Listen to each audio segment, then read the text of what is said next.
house of a believer, what we should have. एक विश्वासी के घर में हमारे पास क्या होना चाहिए? Romans 10 verse 1. रोमियो 10 अध्याय उसका 1 वचन, Matthew chapter 10, 35 to 37. मती 10 अध्याय उसका 35 से 37 वचन, Matthew chapter 22 verse 3. मती उसका 22 अध्याय और 3 वचन, Matthew chapter 23 verse 37. मती उसका 23 अध्याय और 37 वचन, Acts chapter 26 verse 29. प्रेरितों के कार्य 26 अध्याय और 29 वचन। People are facing frustration, लोग निराशा का सामना कर रहे हैं, hardships. वो बहुत ही दुखों में से जा रहे हैं, They're wounded in their वो hearts, अपने हृदय में चोट खाए हुए हैं, disappointed, वो निराश हो चुके हैं discouraged by loved ones. और अपने प्रियजनों के द्वारा हताश किए गए हैं। Husband and wife always hate each other पति और पत्नी एक दूसरे से नफरत करते हैं and hating their own family members. और वो अपने खुद के परिवार के जनों को नफरत करते हैं। No kindness, उनमें कुछ भी दया नहीं है, no heart for others. उनके पास दूसरों के लिए अच्छा हृदय नहीं है। In this critical situation, इस नाजुक परिस्थिति में, in this sinful world, इस पापी संसार में, in the disturbed ये world, गड़बड़ी से भरे हुए संसार में how should be your house? आपका घर कैसा होना चाहिए? How should be a house of a believer? एक विश्वासी का घर कैसा होना चाहिए? The Bible says बाइबल कहती है the house of a believer should have a house of faith. एक विश्वासी के घर में विश्वास होना चाहिए। Galatians chapter 6 verse 10. गलातियों 6 अध्याय और 10 वचन। And the believers, when you come to Jesus, और विश्वासी जब आप लोग यीशु मसीह के पास आते हैं, you accept Jesus as your personal savior, जब आप यीशु को अपने व्यक्तिगत उद्धारकर्ता के रूप में ग्रहण करते हैं, power to become the sons of God. परमेश्वर आपको अधिकार देता है कि आप उसके बेटे और बेटियां बन जाएं। John 1:12 says, यूहन्ना 1 अध्याय और 12 वचन कहता है, as many as believed or received him, he gave power to become the sons of God. परंतु जितनों ने उसे ग्रहण किया, उसने उन्हें परमेश्वर की संतान होने का अधिकार दिया। I accept Jesus Christ as my personal savior. When you say that, जब आप कहते हैं कि मैं यीशु मसीह को अपने व्यक्तिगत उद्धारकर्ता के रूप में ग्रहण करता हूँ, when you say, Lord Jesus, forgive my sins, जब आप कहते हैं प्रभु यीशु मेरे पापों को क्षमा कीजिए, immediately you become the son of God, तुरंत आप परमेश्वर की संतान बन जाते हैं। washed by the blood of Jesus. आप यीशु के लहू के द्वारा धुल जाते हैं। Habakkuk 2:4 says, a righteous man lives by faith. हबक्कुक की पुस्तक 2 अध्याय और 4 वचन कहता है, परंतु धर्मी अपने विश्वास के द्वारा जीवित रहेगा। Romans 9:33, रोमियो 9 अध्याय और 33 Romans वचन, 12:4, रोमियो 12 अध्याय 4 1 वचन, Corinthians chapter 12 verse 8 and 9, पहला कुरिन्थियों 12 अध्याय 8 और 9 वचन, Galatians chapter 5:22. गलातियों की पत्री 5 अध्याय 22 वचन। Through faith you are made righteous. विश्वास के द्वारा आप एक धर्मी व्यक्ति बनाए गए हैं। Without faith it is impossible to please God. विश्वास के बिना परमेश्वर को प्रसन्न करना असंभव है। Hebrews 11:6. इब्रानियों की पत्री 11 अध्याय और 6 वचन, और विश्वास बिना उसे प्रसन्न करना अनहोना है। जो लोग परमेश्वर के पास आते हैं, उनको इस बात पे विश्वास करना है कि वो है, और आप जो उसे खोज रहे हैं, वो उन्हें क्या करेगा? वो प्रतिफल देगा, वो आपकी प्रार्थनाओं का जवाब देगा। आपको इस बात पे मानना है। इसीलिए विश्वास के बिना हम परमेश्वर के प्रसन्न नहीं कर Your सकते। faith should answer to the disease. I am not afraid of you. आपके विश्वास को आपकी बीमारी को उत्तर देना होगा कि मैं तुमसे नहीं डरता। Financial crisis comes, you don't open door. Let your faith open door and speak to the financial crisis. I am not afraid of you. जब आर्थिक समस्या आपके जीवन में आए, आप द्वार मत खोलिए, आप अपने विश्वास को द्वार खोलने दीजिए।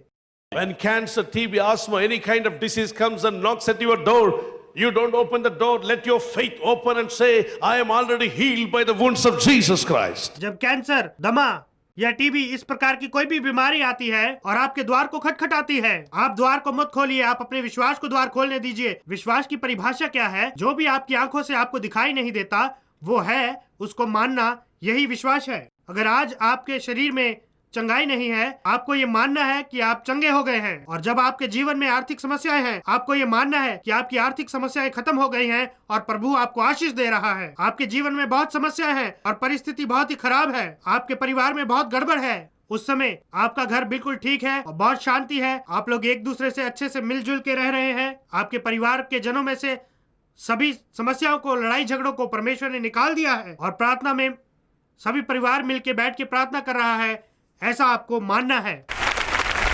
The house of a believer should have faith. The second point, एक विश्वासी के घर में विश्वास होना चाहिए। और दूसरी बात, Your house should become a house of आपके prayer. घर को एक प्रार्थना का घर बन जाना चाहिए। God said, Matthew 7:7, pray every day. मत्ती 7 अध्याय और 7 वचन में परमेश्वर ने कहा आप हर रोज प्रार्थना करें। John 14:14. यूहन्ना 14 अध्याय 14 वचन, John 15:7. यूहन्ना 15 अध्याय 7 वचन, Mark 11 verse 20 to 24. मरकुस 11 अध्याय 22 से 24 वचन तक, Mark chapter 1:35. Jesus early in the morning woke up and he prayed. मरकुस 1 अध्याय और 35 वचन, यीशु सुबह उठ के जल्दी उठ के प्रार्थना करते थे। So morning time nobody will disturb you. So start a day with prayer. सुबह के समय कोई भी आपको परेशान नहीं करेगा, इसलिए आप अपने दिन को प्रार्थना से शुरू करें। Prayer life protects you. आपके प्रार्थना का जीवन आपकी रक्षा करता है। Third point. और तीसरी बात है, Our house should be a house of praise. हमारा घर स्तुति का घर होना चाहिए। Praising itself has a power. परमेश्वर की स्तुति करने में सामर्थ है। जब इस्राएल के लोगों ने रो करके प्रार्थना किया, यरीहो शहर की दीवारें तो बहुत बड़ी हैं और ये राजा कह रहा है ये हमें मार देगा, ये हमें आगे जाने नहीं देगा, हम इस दीवारों को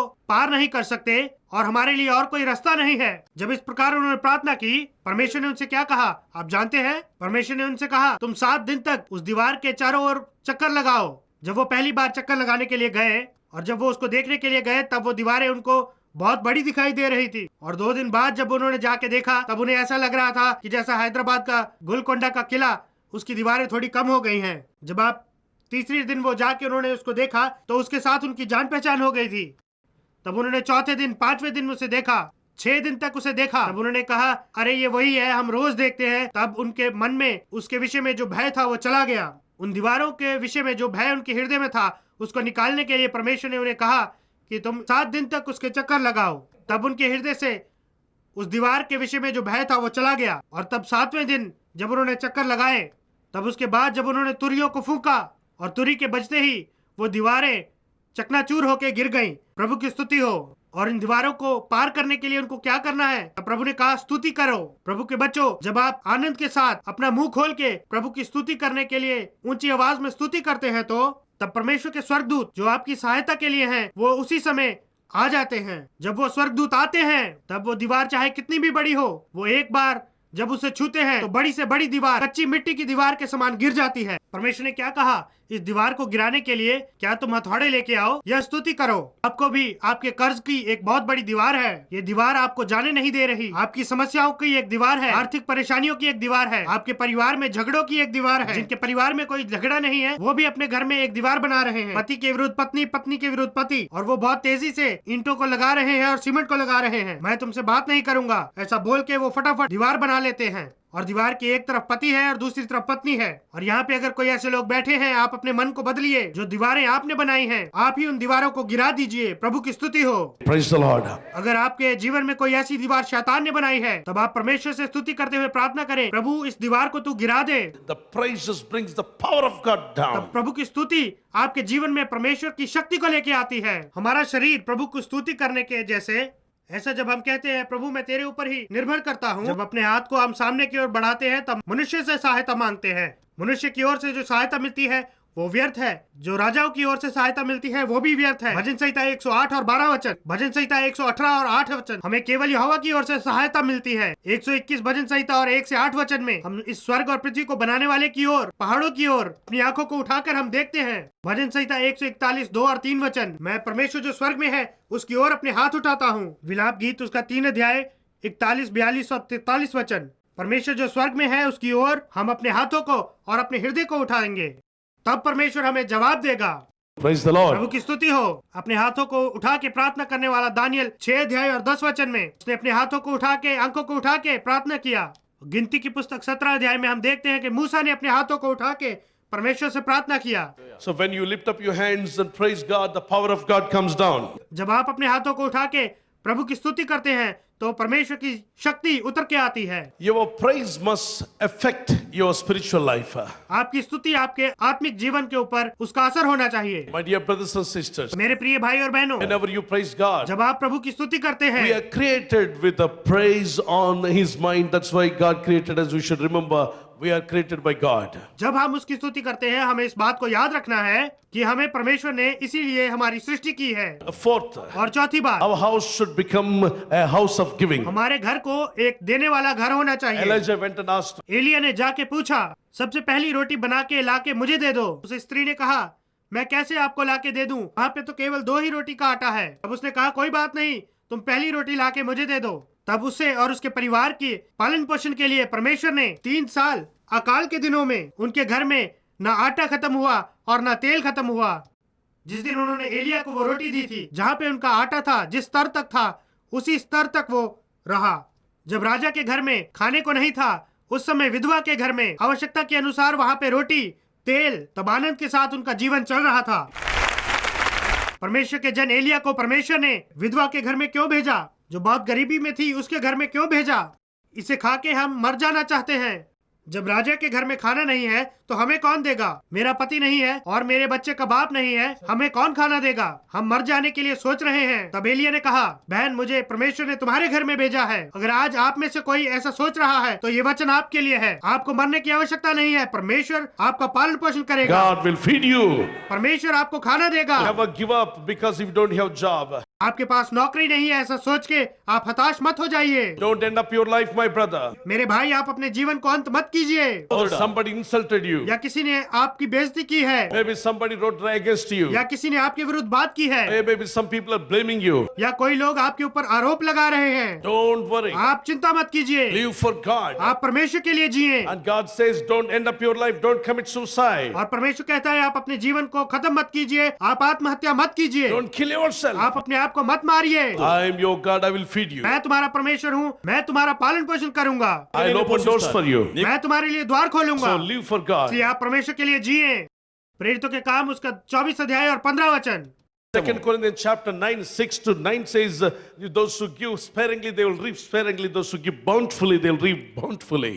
जो थोड़ा बोता है वह थोड़ा काटेगा भी, और जो बहुत बोता है वह बहुत काटेगा। Be a stingy man. आप एक कंजूस व्यक्ति मत बनिए। Give it liberally. आप उदारता से दें, Because our God is a God who gives generously. क्योंकि हमारा परमेश्वर वो परमेश्वर है जो उदारता से देता है। Gives generously. वो उदारता से देता So है। you should, as the children of God, we should have the same nature of God. क्योंकि हम परमेश्वर के बच्चे हैं, हमें भी परमेश्वर जैसा स्वभाव होना चाहिए। Who started the leprosy camp? कोड़ियों के लिए एक कैंप को किसने शुरू Who किया? started the hospitals among the sick? किसने बीमारों के बीच में अस्पतालों को शुरू किया? Who started the Red Cross? किसने रेड क्रॉस को शुरू किया? Who started helping as a volunteer helping the people? किसने स्वयं सेवियों के द्वारा लोगों की सहायता करना शुरू किया? Who are the people who sacrificed their life for others? वो लोग कौन है जिन्होंने दूसरों के लिए अपने जीवन की आहुति दी? Children of Jesus. वो यीशु के बच्चे हैं, Followers of वो Jesus. यीशु के अनुयायी हैं, Believers of Jesus. वो यीशु के विश्वासी हैं। In the world, there are the greatest sacrificial people. और इस संसार में वही सबसे महान बलिदान देने वाले लोग हैं। Mother Teresa.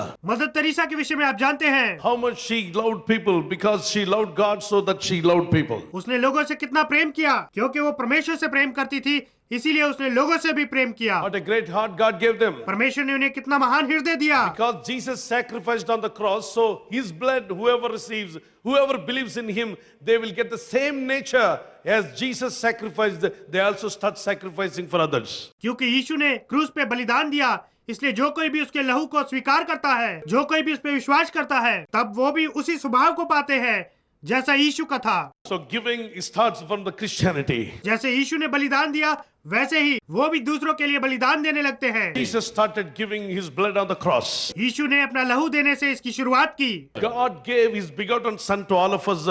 John chapter 3:16. परमेश्वर ने अपने इकलौते पुत्र को हम सब के लिए दे दिया। यूहन्ना 3 अध्याय 16 वचन। Our house should become a house of hospitality. Genesis chapter 18 verse 1 to 18. और उसके बाद हमारे घर को एक अतिथि सत्कार का घर होना चाहिए। 1 Peter chapter 4 verse 9. पहला पत्रस 4 अध्याय और 9 वचन। Help the people when they come to your house. जब लोग आपके घर में आए, आप उनकी सहायता करें। जो कोई भी आपके घर में आता है, आप अच्छे से उनकी देखभाल करें। प्रभु के बच्चों, आप एक बात का ध्यान रखें, जब कोई आपके घर में आता है, परमेश्वर के बच्चों, मुझे एक गिलास पानी दीजिए। और जब ये स्त्री पानी लेने के लिए अंदर चली जाती है, तब ये लोग अंदर आके घर में अलमारी को तोड़ के उसमें से सब निकाल लेते हैं और ये सब कुछ लेके जाते हैं, और उस समय इस स्त्री को भी मार के चले जाते हैं। इन दिनों हम बहुत सारी बातें ऐसे लोगों के विषय में भी सुन रहे हैं। इसलिए आप जो कोई भी आए, उसके लिए आप द्वार खोल के ऐसा मत कहिए कि प्रभु का वचन कहता है कि हम अतिथि सत्कार करें, लेकिन कुछ लोग आजकल इस प्रकार के नहीं है, वो हमसे धोखा भी कर सकते हैं। इसलिए आपको बहुत ध्यान रखना होगा कि आप किसका अतिथि सत्कार कर रहे हैं। आपको एक सांप के समान चालाक भी होना चाहिए। याकूब की पत्री 1 अध्याय 22 वचन से लेके 27 वचन तक यहाँ इस प्रकार लिखा है, हमारे परमेश्वर और पिता के निकट शुद्ध और निर्मल भक्ति ये है कि अनाथों और विधवाओं के कलेश में उसकी सुधि लें और अपने आप को संसार से निष्कलंक रखें और परमेश्वर के सुसमाचार प्रचार के कार्य में आगे आना ही और हमको देने का स्वभाव होना आवश्यक है। हमें अतिथि सत्कार भी करना आवश्यक है। Abraham he showed hospitality towards the angels when Lord Jesus Christ came to his house. Abraham ने अपना अतिथि सत्कार देवदूतों के प्रति दिखाया जब प्रभु यीशु उसके घर में आए। Our house should become a prosperity. You should prosper in your spiritual life, then you will get this prosperity in your life. हमारा घर एक समृद्धि का घर बनना चाहिए। जब आप अपने आत्मिक जीवन में समृद्धि पाएंगे तब आप इस संसारिक जीवन में भी समृद्धि पाएंगे। हाँ, परमेश्वर का वचन भी हमें ऐसे ही बताता है कि जैसे आपकी आत्मा समृद्ध होती है वैसे ही आप अपने जीवन के हर एक विषयों में समृद्ध होते हैं। 2 Samuel chapter 6 verse 12 to 15, there was the ark of God in the Obed-Edom house. God started blessing him within 3 months. He was blessed, his wife was blessed, children was blessed, everybody in the family was blessed because of the ark of God. दूसरा शमूएल उसका 6 अध्याय 12 से 15 वचन तक यहाँ हम पढ़ते हैं कि परमेश्वर की वाचा का संदूक ओबेदेदोम के घर में था और 3 महीने के अंदर परमेश्वर ने उसे ऐसी आशीष दी कि उसने आशीष पाई, उसकी पत्नी ने आशीष पाई, उसके बच्चों ने आशीष पाई और जो कोई भी उसके घराने में था उन सब ने आशीष को पाया। Nowadays the ark of God is nothing but Jesus Christ. आज के दिन में परमेश्वर की वाचा का संदूक और कुछ भी नहीं, केवल यीशु है। When you receive Jesus, I believe that when you start praying, when you ask God every day to bless you and fill you with the Holy Spirit, when you seek ye first the kingdom of God, God will start blessing you abundantly. Praise the Lord. और जब आप यीशु को अपने जीवन में ग्रहण करते हैं तो मैं विश्वास करता हूं कि जब आप प्रार्थना करना शुरू करते हैं और जब आप परमेश्वर से पूछते हैं कि प्रतिदिन वो आपको आशीष दे और अपनी पवित्र आत्मा से भर दे और जब आप पहले परमेश्वर के राज्य की खोज करते हैं तब परमेश्वर आपको बहुतायत से आशीष देना शुरू करेगा। Psalms 128, it says that around your dining table your children will be like a olive plants. भजन संहिता 128 वहाँ पे ऐसा लिखा है कि तेरी खाने की मेज के पास तेरे बच्चे जैतून की पेड़ों के समान होंगे। सारे तेलों में से सबसे अच्छा तेल कौन सा है? कुछ टीन के डब्बे लेंगे और उन सब में अलग अलग प्रकार के तेल को डाल के कुछ साल तक रखेंगे और कुछ साल बाद अगर आप उन सभी टीन को खोलेंगे तभी जो तेल है वो उनका वशीकरण हो जाता है और उनका मात्रा घट जाता है टीन में। केवल जैतून का तेल जितना आपने डाला था वो उतना ही रहेगा। प्रभु की स्तुति हो। इसका मतलब क्या है कि जैसे जैसे साल बीतेंगे आपके बच्चों के ऊपर परमेश्वर की आशीष कम नहीं होगी और वो आशीष बढ़ती जाएगी। God says that your house should become a house of love. और परमेश्वर कहता है कि आपका घर प्रेम का घर होना चाहिए। Then your house should be a house of joy. और तब आपका घर आनंद से भरा हुआ घर होगा। House of gospel. और सुसमाचार प्रचार का घर। Preaching the gospel. सुसमाचार को फैलाने वाला घर। Spreading the good news. आनंद से भरा हुआ घर। Joyful house. आनंद से भरा हुआ घर। वो एक विश्वासी का घर कैसा होना House चाहिए? of faith. वो विश्वास वाला घर होना चाहिए। House of prayer. वो प्रार्थना वाला घर होना चाहिए। House of praise.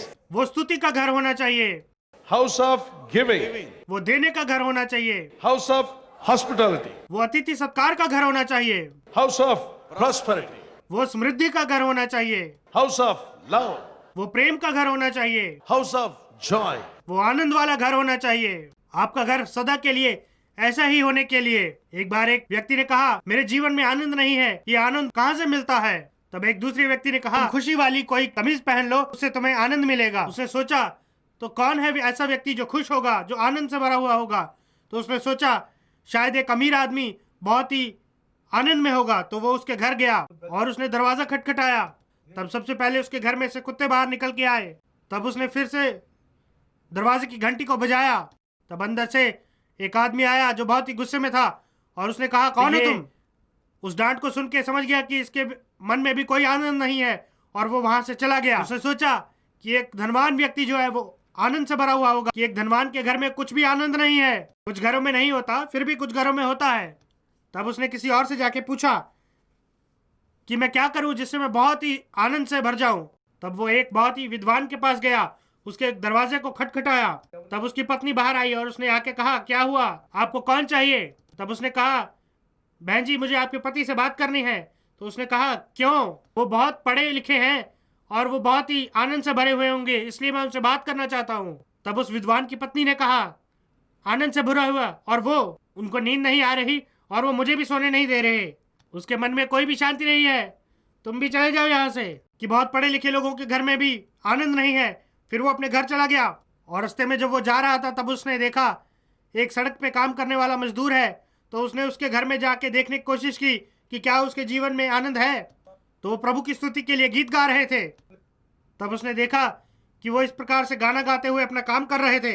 ये लोगों ने यीशु मसीह में विश्वास किया था और इन्होंने बपतिस्मा भी लिया था। तब उसने उससे पूछा, भाई तुम बहुत ही आनंद में लग रहे हो, तुम्हारे चेहरे से आनंद दिखाई दे रहा है, मजदूरी कर रहे हो, तुम्हारे पसीने निकल रहा है, फिर भी तुम्हारे चेहरे पे बहुत आनंद दिख रहा है। मैंने किसी से पूछा था कि खुशी या आनंद कैसे मिलता है, तो उन्होंने मुझे कहा था कि तुम किसी आनंद से भरे हुए व्यक्ति की कमीज पहनो तो तुम्हें आनंद मिलेगा। तो इस मजदूर ने कहा, मेरी कमीज में पसीने की बदबू आ रही है और मैंने उसे धो के सुखाया है, वो तो वहां सूख रही है और फटी हुई है, मैं देना चाहता हूं लेकिन वो आपके किसी काम में नहीं आएगी। तब अंत में उसने देखा एक छोटे बच्चे को, वो बहुत प्रसन्न था, बहुत आनंद से भरा हुआ था और हंस रहा था, खेल रहा था। तब उसने उस बच्चे को थोड़ी देर तक वो देखता रहा और फिर उसके पास जाके कहा, बेटा मैं बहुत आनंद से रहना चाहता हूँ, अगर तुम अपनी कमीज मुझे दे दोगे मैं बहुत खुश हो जाऊंगा, क्या तुम मुझे अपनी कमीज दोगे? तो ये छोटा बच्चा कहने लगा, मैं तो आपको दे दूंगा लेकिन आपसे वो पहनी नहीं जाएगी, आपको नहीं आएगी। तब ये ढूंढ ढूंढ के जब वापस गया अंत में, तब एक परमेश्वर के दास ने उसे बताया, आनंद इस संसार की वस्तुओं में नहीं आता और आनंद को बनाने वाली जो फैक्ट्री है वो स्वर्ग में है। असली आनंद जो है वो वहां से आना आवश्यक है। Real joy comes out of salvation. और वो तुम्हें उद्धार में प्राप्त होता है। The joy of the Lord is my strength. प्रभु का आनंद मेरी शक्ति है। Nehemiah chapter 8 verse 10. नहम्याह 8 अध्याय और 10 वचन। And the Bible says, rejoice in the Lord, Philippians 4:4. और बाइबल कहती है फिलिपियो 4 अध्याय 4 वचन में, प्रभु में सदा आनंदित रहो। If you receive the salvation, if you receive Jesus Christ into your heart, अगर आप उद्धार को अपने जीवन में ग्रहण करते हैं और प्रभु यीशु को अपने हृदय में ग्रहण करते हैं, in the presence of God there is perfect joy. Psalms 16 verse 11 says. प्रभु की उपस्थिति में सिद्ध आनंद है, ऐसा बताया जाता है भजन संहिता 16 और 11 वचन में। He wants to give you वो that. आपको वो आनंद देना चाहता है। Anybody who receives salvation, they are joyful people. जो कोई भी उद्धार को पाता है वो आनंद से भरा हुआ होता है। Do you want the joy? क्या आप ऐसा आनंद चाहते हैं? जो लोग सोचते हैं कि उनका परिवार, उनका घर ऐसा होना चाहिए, आप अपने हाथों को उठाइए। प्रभु के लोगों, प्रभु के दिए हुए आनंद को दूसरे लोगों तक पहुंचाने की जिम्मेदारी हमारी है। आइए हम अपनी आंखों को बंद करेंगे, प्रार्थना करें।